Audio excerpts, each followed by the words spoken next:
Hi friend, இந்த நாள் இனிய நாளாகட்டும்.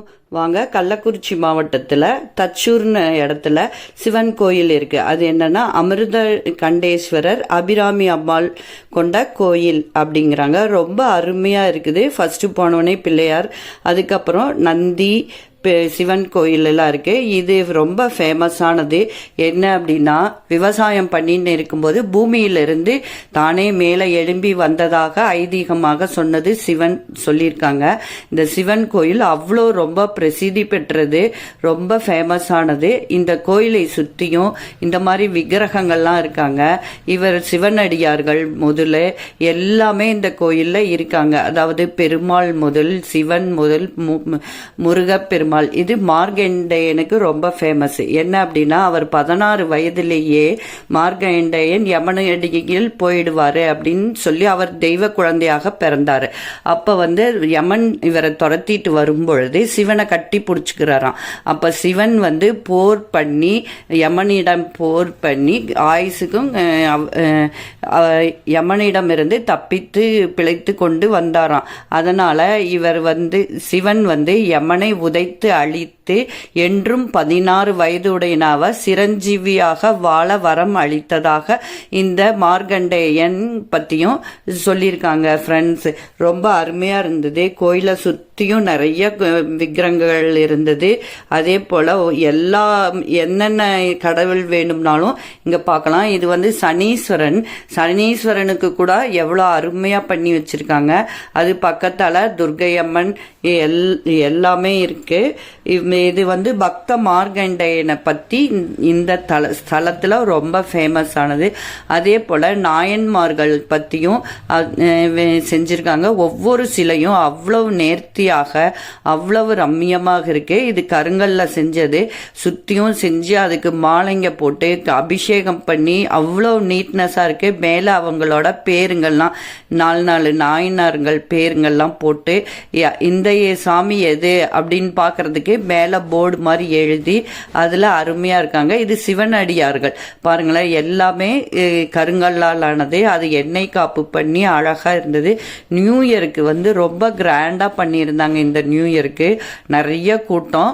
சிவன் கிட்ட பூராமே பழத்தாலேயே பண்ணியிருந்தாங்க, எல்லா வகையான பழங்கள். இதுதான் இது மாதிரி போர்டு பண்ணி, அந்த போர்டு கீழே இது மாதிரி இது சப்த கன்னிகள். அந்த சப்த கன்னிகளுக்கும் அபிஷேகம் பண்ணி, இது வராகம்மன் பண்ணி அதுக்கு நேர்த்தியா உடைகள் ஒரே மாதிரி அமைத்து பூமாலையெல்லாம் போட்டிருந்தாங்க. இது சந்தன காப்புல பண்ணியிருக்காங்க. இதுவும் லக்ஷ்மி துர்க்கையம்மன் பத்தி போட்டிருக்காங்க. இதுவும் சந்தன காப்பு பண்ணி அவ்வளோ அருமையா இருக்குது. அப்படியே வந்தா தம்பதிங்களோட ஜோடி ஜோடியாவே இருக்கிறாரு. இது வராகி அம்மனுக்கும் சந்தன காப்பு பண்ணி, அவ்வளவு துர்க்கை அம்மனுக்கும் சந்தன காப்பு பண்ணி, அஷ்டலட்சுமிகளும் இந்த கோயில்ல இருக்கு. ஔவையார் இருக்காரு, நாயன்மார்கள் இருக்காரு, சிவனடியார்கள் இருக்காங்க.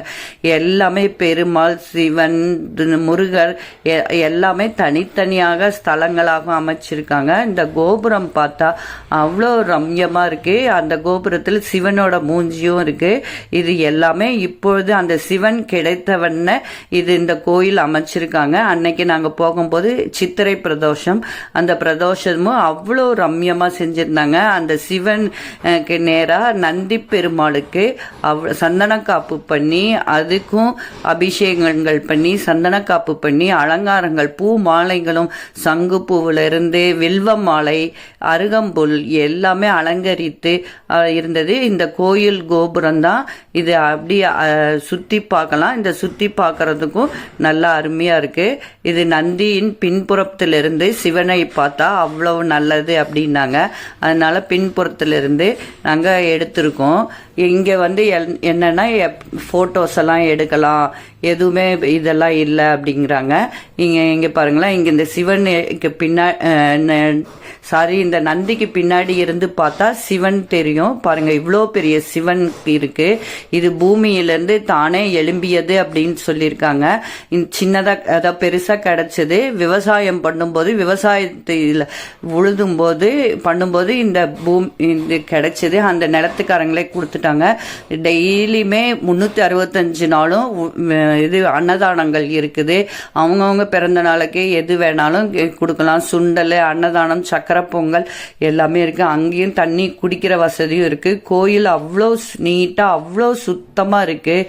உட்காந்து அமைதியாக இருக்குது. இது ஃபுல்லாக அன்னைக்கு பிரதோஷம்னால நிறைய கூட்டம் வந்திருந்தது. மற்ற நாளும் போகலாம். இது கோயில் காலையில் எப்பயும் போல் 6 மணிக்கு திறந்து 12:30க்கெல்லாம் மூடிடுறாங்க. திருப்பி 4 மணி 4:30க்கு திறந்து 8 மணி வரைக்கும் இருக்கு. இவர் அந்த பிரதோஷத்தினோட வலிமை பற்றியும் சொல்றாங்க. என்ன அப்படின்னா, இந்த பிரதோஷத்துக்கு கும்பிட்டு வந்தா பாருங்களேன், எல்லா இதுவும் கிடைக்கும். நோய் நொடிகள் நீங்கும், குழந்தை பாக்கியம் கொடுங்க, அஷ்ட ஐஸ்வர்யங்களும் கிடைக்கும். விவசாயத்துக்கு வேண்டிய மும்மாரி மழை பெய்து விவசாயம் நன்றி செழிக்கவும் இந்த கோயிலில் வேண்டிக்கிட்டா அவ்வளோ நல்லது அப்படிங்கிறாங்க. இந்த நந்தி பெருமாளை பார்க்க அவ்வளோ அருமையாக இருக்குது பாருங்களேன். சிரிச்ச மூஞ்சியோட அவ்வளோ அலங்காரங்கள் பண்ணியிருக்காங்க. இது சின்ன நந்தியாக தான் இருக்குது. தஞ்சாவூரோட சின்னதாக தான் இருக்குது. அவ்வளோதான் இருக்குது. கூட்டமும் நின்று பார்க்குற மாதிரி இருக்குது. கோயிலில் சில கோயிலில் சின்னதா இருக்கும். இது தூரத்துல இருந்தே பார்க்கலாம். இது பாருங்க, அபிராமி அம்மாளும் எவ்வளவு அருமையா இருக்கு. அது ஜூம் பண்ணி முடியல. இது பிரதோஷம் முடிஞ்சு பிறப்பாடுக்கு